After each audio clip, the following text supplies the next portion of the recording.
nous amène à savoir marcher. Mais tout être humain dans la vie marche en copiant quelqu'un au moins dans sa vie. C'est pourquoi, chrétiens que nous sommes nous aussi appelés à marcher à l'exemple de quelqu'un. Alléluia. Alléluia. Dieu va créer le monde. Il crée le monde. Dieu envoie l'homme, l'être humain sur la terre. Le diable va venir trahir l'être humain et le conduire dans le péché. Le péché va séparer l'homme de Dieu.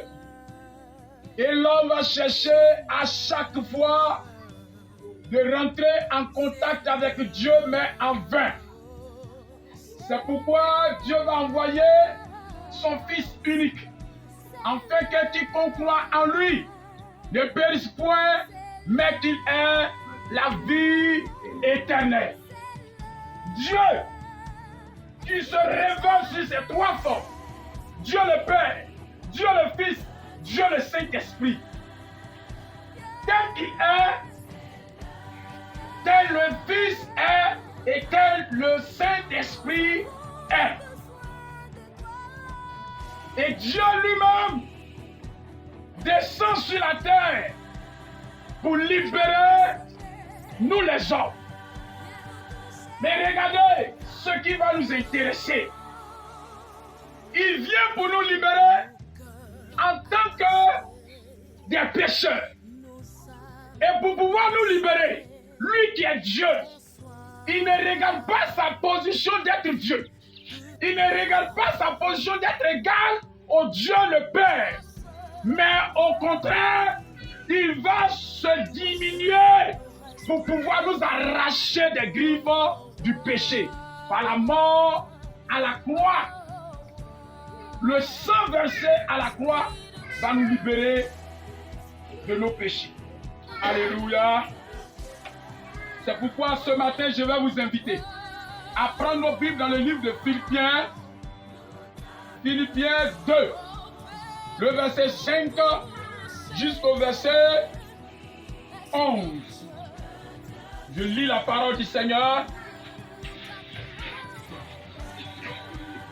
Ayez en vous les sentiments qui étaient en Jésus-Christ, lequel, existant en forme de Dieu, n'a point regardé comme une proie à arracher d'être égal à Dieu, mais s'est dépouillé lui-même en prenant une forme de serviteur, en devenant semblable aux hommes, et ayant paru comme un simple homme.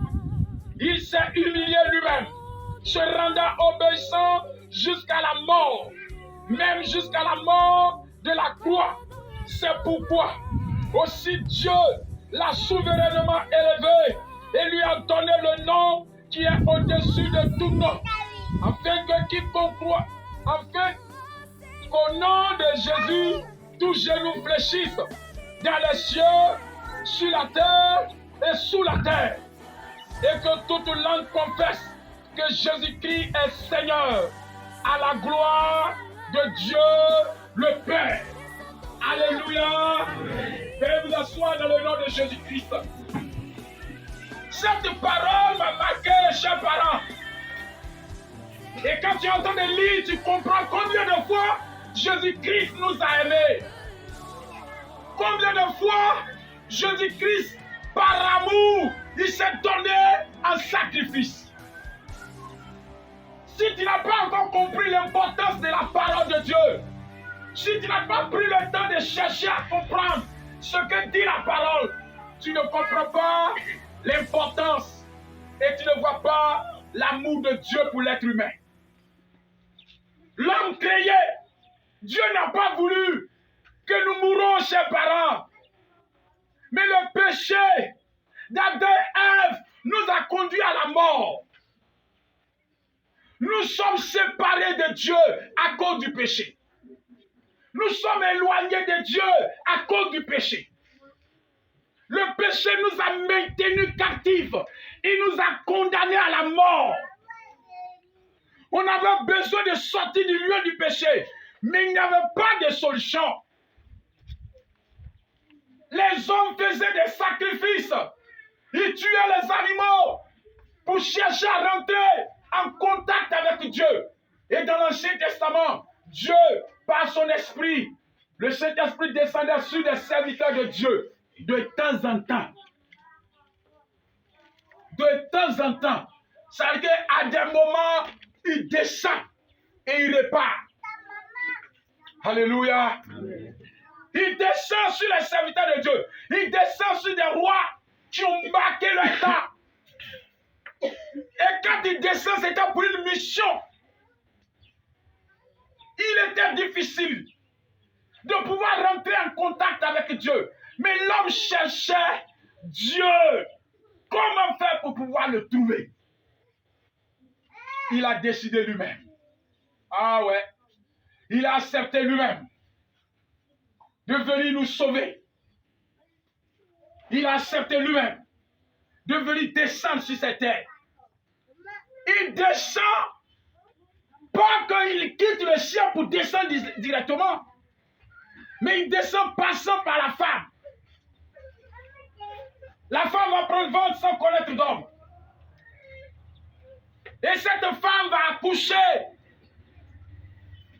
Mais la mission n'était pas encore arrêtée là.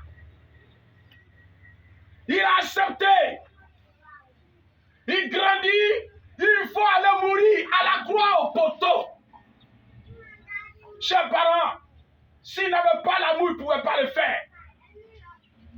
Et ce matin, nous dit ici, ayez en vous les sentiments qui étaient en Jésus-Christ. Les sentiments qui sont en Christ Jésus. C'est Jésus-Christ notre exemple. C'est Jésus-Christ nous devons copier.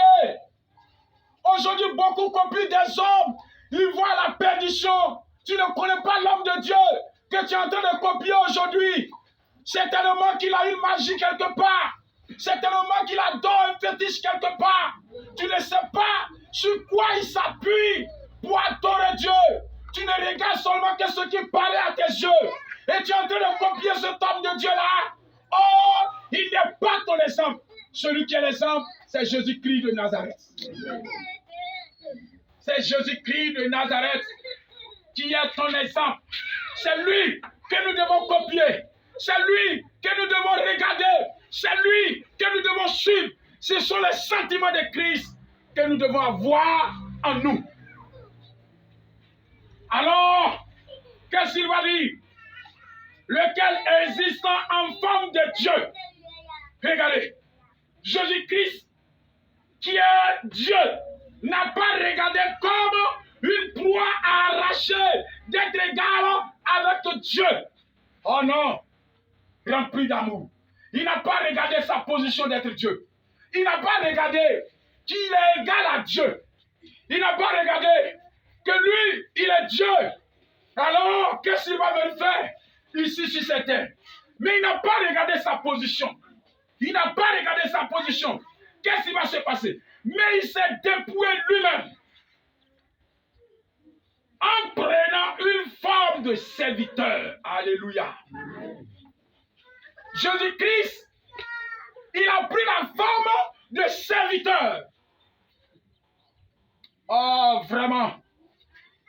Je me demande un moment, quand quelqu'un n'aime pas Dieu, qu'est-ce qui se passe, quoi? Regarde, tu pouvais mourir, tu meurs, tu vas en enfer. Celui qui est venu te sauver, ce n'est ni ton papa, ce n'est ni ta maman, ce n'est ni personne de ton village, ce n'est ni personne de ton pays, ce n'est ni personne que tu connais quelque part. C'est Dieu lui-même.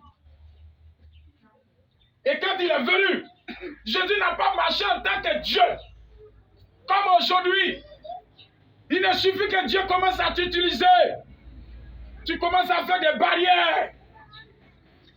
Tu commences à avoir des gardes de corps plus dangereux que celui des présidents. L'homme de Dieu doit manger. Son garde de corps doit goûter la nourriture. En qui tu as confiance? L'homme de Dieu doit poser main. Non. Il faut que ton garde-corps te bloque.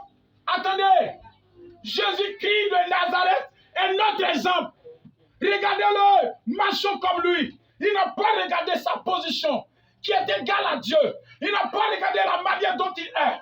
Il n'a pas regardé la manière dont il est né.